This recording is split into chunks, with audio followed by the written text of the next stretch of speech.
DOI story. I had a sixth grade English language arts class.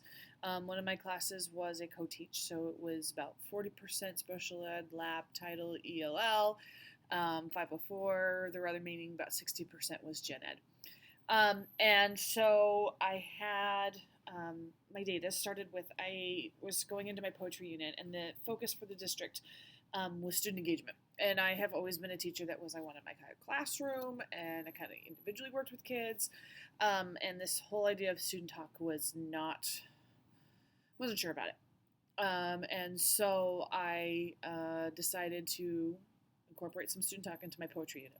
So my pretest data on my poetry, which was just a classroom-based created class test, indicated that all 22 of them at that time were below where I wanted to be. They're below 59%. So in working with my administrator, decided that needed to try some student engagement strategies around the poetry unit in order to try and increase their understanding of poetry, enjoyment of poetry, but use student engagement in order to try and do that. So in order to do that, I decided because the focus of the district was student engagement, I was already in a PLC that was of different content area teachers, so it was cross grade level, cross content. We had worked together for a year, and so our focus was kind of focusing on our teaching strategies. So this year, our focus was student engagement. I also had my content PLC, which was the other two sixth grade teachers that taught language arts and social studies. And so there I focused on the content of poetry. With my other PLC, I focused on student engagement. We had learned something about the ABCD protocol, which was a way to one ensure efficacy, not efficacy, equity. Sorry, for all students getting a chance to talk, increased talk, group accountabilities, individual accountability, and so I was going to try and find a way to not only incorporate partner talk or student or elbow partner talk, but also to incorporate this ABCD protocol, which was small group. Um, and so I would use my student engagement PLC to kind of run some ideas by. Like I would say, okay, here's our poem, here's our focus, trying to do main idea with poetry, we're trying to do supporting details. So how do I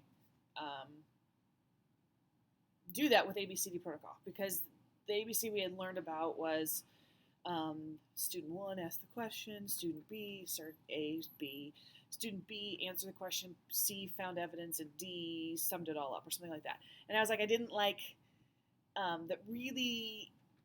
Once my part was done, it was over, and so I was trying to figure out what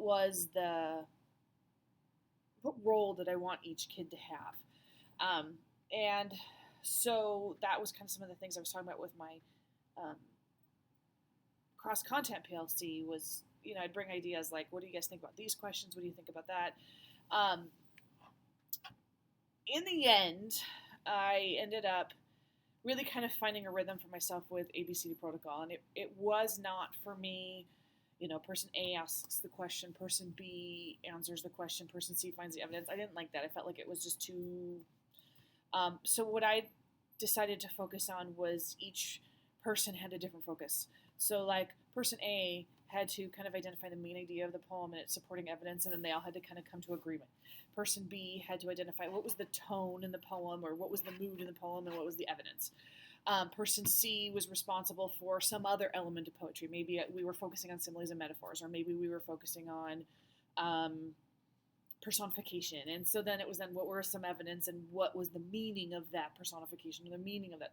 So each person kind of had a different role to seek out, but then there was always for me a piece of person B found the tone or the mood and the evidence, but then there was a dialogue, a consensus around, do we agree, do we disagree, and why. And then if we came to some agreement, then we could write our answer on our own paper. We had that conversation, but then we'd write our answer. And then whoever person C was then responsible to kind of share out their thoughts. And I felt like that was a little more equitable. And plus, then the chance to discuss later allowed for talks about how you agree and disagree appropriately. In the end, I went from 22 kids being below 59% on the pre-test to the post-test. I had 3 kids in the A range, 90% or above. I had 7 kids in the B range, which was 80% or above, 80 to 90, 89. I had 7 kids in the C range, 70 to 80%. 4 kids in D range, 60 to 69%, and 1 kid still below standard. Remember, this was a class of 40% students identified with some sort of accommodations and those kind of things. So I was pretty happy with that data. And over the course of the process, I learned a lot. I learned the benefits of student talk. I now student talk all the time. Like, that's just something that's standard in my classroom now. In fact, if it's too quiet too long, I don't like it now. I still do have to check myself every once in a while. Wait a minute, there's a lot of noise in here. Is the noise appropriate? Is it on content? And then it's okay. If it's off, then yeah, we have to adjust. I learned that student talk really does work. I learned some things about how it is really hard to focus on one thing. As you start to say, well, I gotta fix this, and I gotta fix that, and I gotta fix this, and remembering that you gotta focus on one or you're not gonna focus on anything. It was hard for me to collect evidence and to figure out the most efficient way to collect evidence. Something I'm still working on and trying to collect data. And yeah, it's not purely scientific we have control groups and all that kind of stuff, and I'm fine with that because I couldn't imagine trying to do that. But just trying to be efficient about it so it's not just one more thing to do, but it is beneficial. And it does show me and it shows my students that it's working. One of the things that kind of also came out of that whole process was the benefit of students knowing their own growth. Once I kind of started to figure out some of that, and that was really clunky and trying to figure that out. But once I saw their buy-in, that helped. It helped with engagement. The multiple PLCs, while time-consuming, are beneficial because we had different focuses.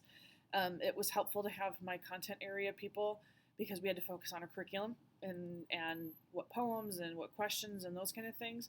And then to have a cross-grade level, cross-content group to talk about teaching practice, because teaching practice really does transcend all content areas. And so that was really beneficial. It allowed us to differentiate, because anytime I tried to work with my PLC that was the same grade, same content, that's just where we went to. We went to creating common assessments and those kind of things. We never got to talk about how it actually went in the classroom. Next steps still included now talking specifically about data about kids and saying, okay, this is how my kids did. What do we need to change? We never got there, and so that would be something that would be future PLC growth. But it definitely was a beneficial process for the process itself. I learned a lot about myself. I learned a lot about my kids. My kids learned a lot. It changed the climate in my classroom. And yet it opened up my eyes to a whole bunch of different other things that, now I want to work on collecting more data. I want to work on students collecting more data. I wanted to work on collaboration with my peers. I did want to work more on alignment of our curriculum because we were still pretty disjointed. We try and align things, but then it still, just when we got into our rooms, we never came back to say, okay, did we do this? How did it go? And so the whole process for my first time through, this was my very first time through the whole entire process, was 2 years ago, was really beneficial, and I am a firm believer on it, and that's part of the reason I took the job that I have now. Is part of my job is trying to get teachers to do it, and to see the power in it, because just once through was really beneficial for me. So that's my story.